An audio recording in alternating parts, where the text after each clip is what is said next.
Thanks for tuning in, sports fans only. C.Anthony back with another video. Thanks for all the positive feedback everybody's been giving us with the Strap Season series, and it's much appreciated. Thanks to all the new subs who have joined the channel. Thank you very much. On deck, Canelo Alvarez versus Bivol coming up. I believe that's going to be May 7th in Las Vegas. It's going to be like a little Cinco de Mayo celebration. Canelo or Floyd, they usually take that day. They love to fight on that day. Canelo, we haven't seen him in a while. We know the last couple years been really busy. He had, I think, maybe 3 fights last year. In the last maybe 18 months, maybe 5 fights. I think Reynoso say maybe just 1 fight this year. They're not sure if they're going to do anything in September. But if Canelo has success in this fight, I would like to see him and Charlo finally get it on. I think it's about time. Charlo wants to fight him also. He's giving him all the props. But back to Bivol. Russian-born fighter, 6 feet, with a 72-inch reach, 19 wins, no losses, and 11 coming by KO. I would call him sharpshooter. He great straight punches, great jab, great timing with the jab. He likes to probe, active high guard, not really easy to hit. I've never seen Bivol hurt, never seen him really tire. Always on point, so I think this is going to make for a very good fight. As for Canelo, if we're looking at some comparison, shout out to Boxing Gyms. He did bring up the Sergey Kovalev comparison, so I want to just piggyback off of that. With Kovalev being the same height, same reach as Bivol, that's kind of looking to the future and how it's going to go down. Bivol, I would say he, in my opinion, I don't think he retired like Kovalev did. Kovalev had been getting busy months before. Maybe should have took a little bit of a longer to get ready for Canelo. But anyway, I would say Bivol excellent at controlling distance. Like I said, with that jab, he does this just doesn't enjoy the jab, but he knows how to move with it. He keeps the guard up, so he's probing. You never know when it's coming with the power or probe or just trying to feint you out of position, which I think is great versus Canelo. Canelo has a great, well-timed jab, but it's straight to get to the power. The way him and Eddie Reynoso, they set up those combinations, everything is coming forward to do damage.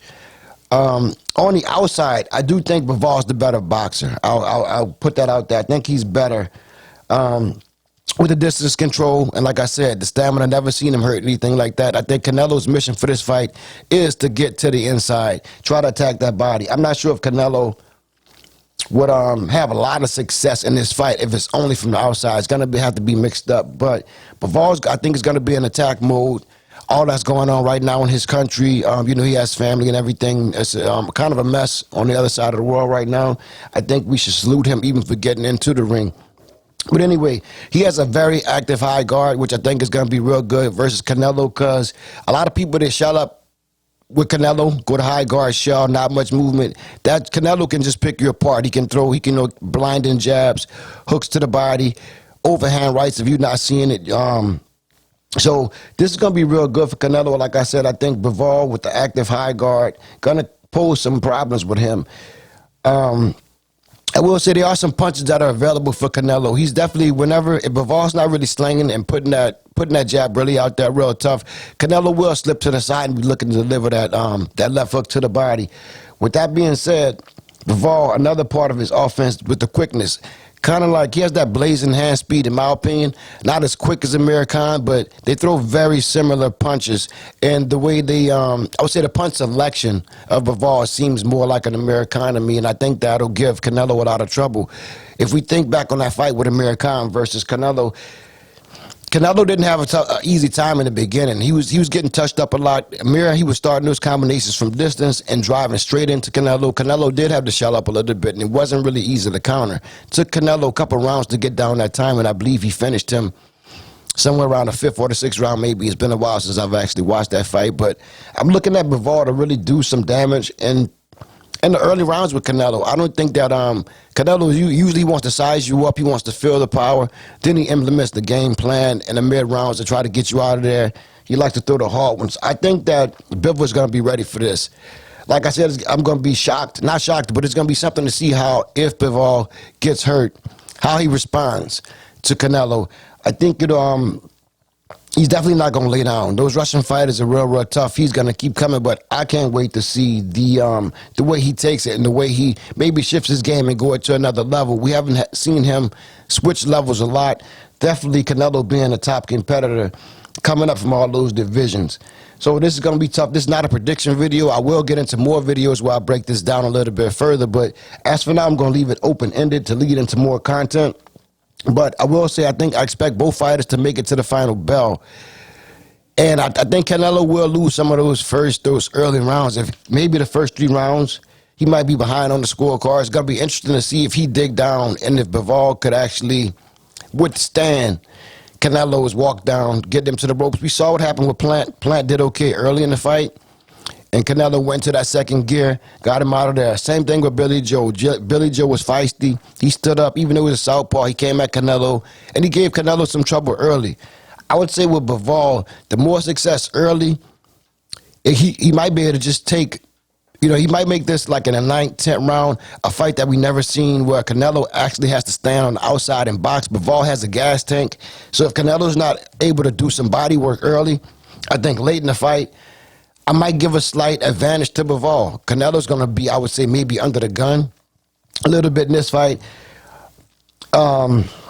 Let me skip around a little bit. I'm just going to say if Canelo wins this fight, we got to take our hats off to this guy. This guy's been demolishing the competition. But I think this is the perfect fight for him.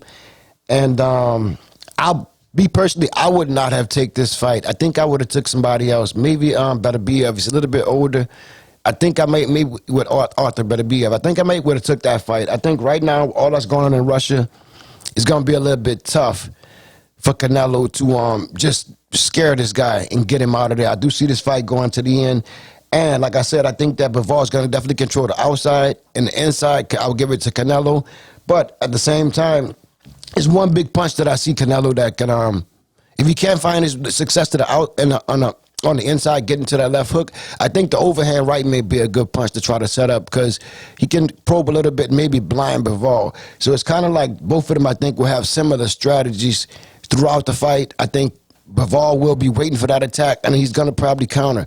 Like I said, good defense, never seen him hurt, never really seen him tired, and I'm not sure if I've ever seen him lose a round. So this is going to be a very exciting fight, important fight for boxing. Canelo right now is my choice for pound, not because of the his record or anything. Really, it's the resume and the activity level that he's keeping up right now. Nobody else, he's getting through these fighters, fight after fight after fight. He's going from 160, 168. Now it's going to be up at 175.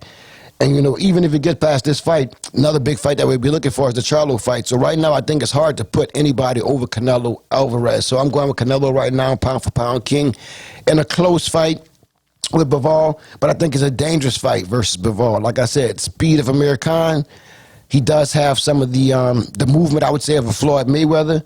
But at the same time, I would think he has the size and some of the attributes of a Sergey Kovalev. So, and like we all know, Kovalev did have some success early versus Canelo. So as of right now, I'm going to leave this as a close fight.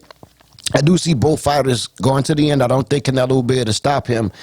And going to do a little bit more homework on this fight, and I'm preparing some stuff. I do have Canelo Strap Season Part 5 coming up where I'll do a deep dive into this. But I'm going to leave the content right there. I haven't did this content in a while. I think it's the first time this year. I'm going to pick up the pace and get this kind of content out as well as get along with the Strap Season series.